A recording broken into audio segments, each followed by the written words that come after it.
There's a reason that America feels cursed. From its beginning to its present, this so-called Christian nation has been drenched in blood, greed, and spiritual filth.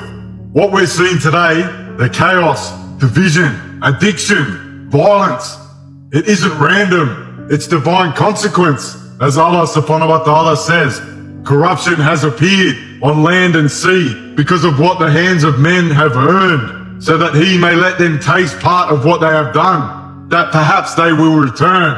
Quran chapter 30 verse 41. America wasn't founded on freedom. It was founded on genocide and hypocrisy.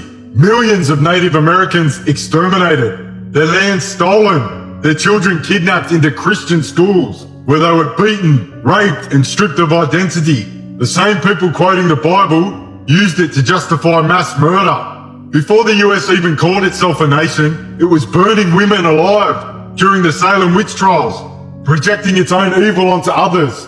They screamed about witches while committing acts far darker than any spell. They seek to extinguish the light of Allah with their mouths, but Allah will perfect His light. Quran chapter 61 verse 8.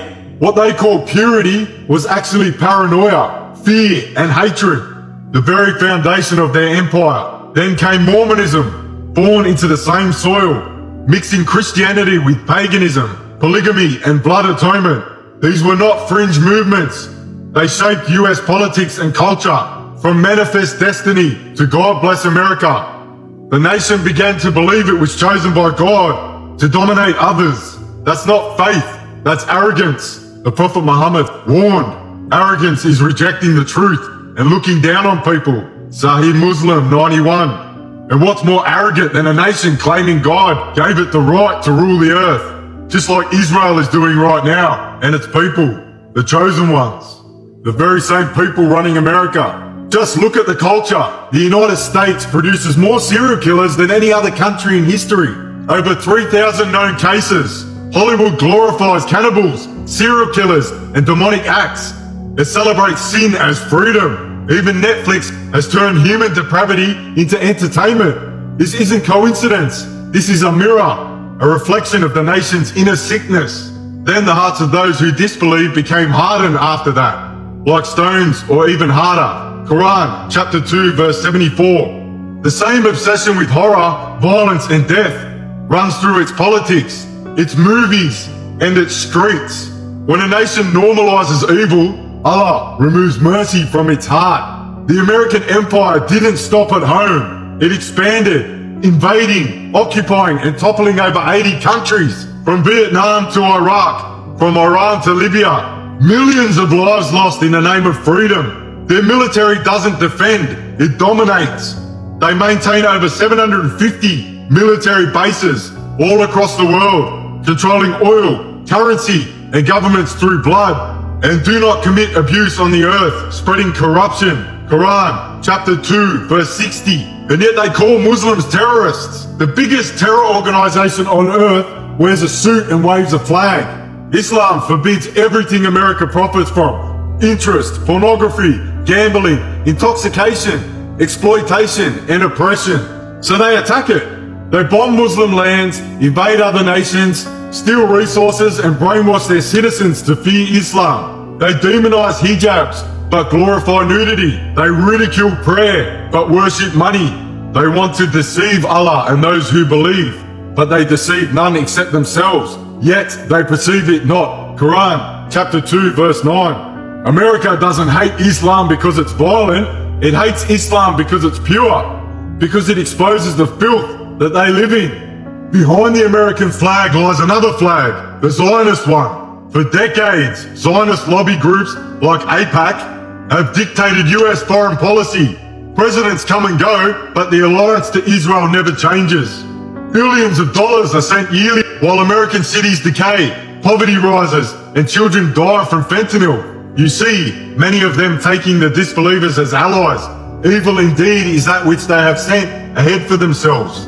Quran chapter 5 verse 80. The same elite networks, banks, media, Hollywood, and tech promote degeneracy, destroying faith and manipulate minds. Their goal, to make humanity forget God so they can play God. Have you noticed America's obsession with monsters, vampires, demons, and the apocalypse? It's not entertainment, it's confession. It's myths mirror its crimes, from witch hunts to cannibals to mass shooters. America creates monsters because it is one. It projects its own darkness onto screens so people never see it in the mirror. And thus we made the oppressors allies of one another because of what they used to earn. Quran chapter 6 verse 129. Just look at America now, divided, decaying, drowning in drugs, shootings, suicides and debt. Its people no longer know right from wrong. They mutilate children, glorify sin and call it progress. Its youth reject God, its leaders worship wealth, and its military serves Zionist greed.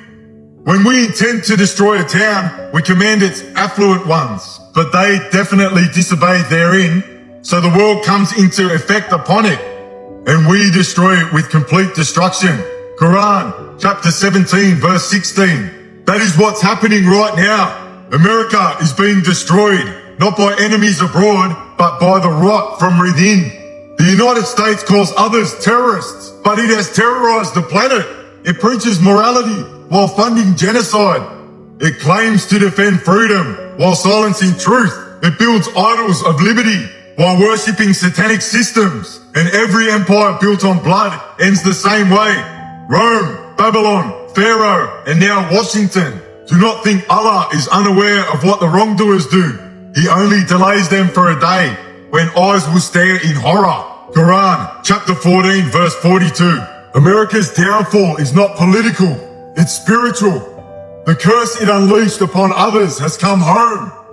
You cannot mock God, slaughter nations, and poison the earth without consequence. The land cries out, the blood speaks, and justice is coming, whether through history or through divine wrath. And perhaps then the world will see that Islam was never the enemy. It was the truth they feared all along. Assalamu alaikum wa rahmatullahi wa barakatuh. Peace and blessings be upon you and your families.